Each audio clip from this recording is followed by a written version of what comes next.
All right, in this video, I'm going to talk about making hand-drawn image transfers. So what we're going to use for these are these fine liners.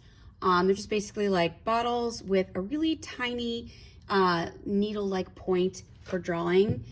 They come in different kinds. You can get these craft bottles and different kinds of drawing points. There are some that look like this that are actually pretty easy because when you want to fill them, you can kind of like use them by like squeezing them and sucking into the bottle your underglaze if you've got it nice and liquidy. I'm going to use this one. Now I will say the one thing that is tricky is keeping them clean. So you're usually going to want to use a needle pen and put one in there. And I also like to store it upside down in some kind of container and sometimes with a little bit of water in it, just to try to make sure that those fine tips don't get all clogged up. I usually want to practice a little bit, have a, this is a Mako fine liner, and I want to practice and make sure I can get some decent lines with this. So it came with a kit, the Mako kit. This one, it works pretty well.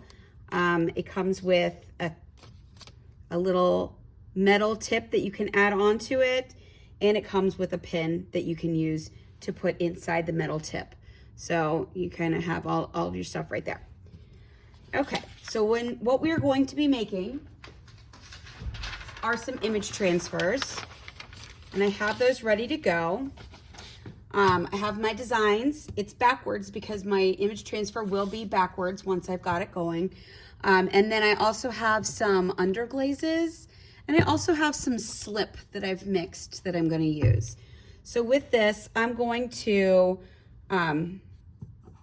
get my image started by just drawing over the lines. And you have to be willing for some mistakes because I find these a little tricky to control. When you're practiced with them, you get the hang of it and they're great. I haven't used these in a little while, so I'm starting off with my easy design like that. And then I'm gonna go on to make a couple more designs. And this is great if you wanna do some sort of like freehand, kind of loose. You're not too worried about what your specific design looks like. All right, there's another one. And then I'm gonna draw this one a little more carefully because this has got lettering that's going to be backwards. And it is super important to take good care of your fine liners when you're not using them because they do sort of gum up, and then you have to kind of rewash these and start fresh.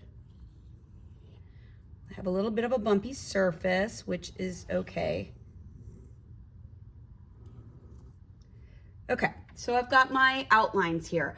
I'm gonna let this dry, and then I'm gonna come back and I'm gonna use my underglazes and my slip to fill in some color, but these have to be totally dry first. I'm gonna fill in some color and put a top coat on before I'm ready to transfer it to clay.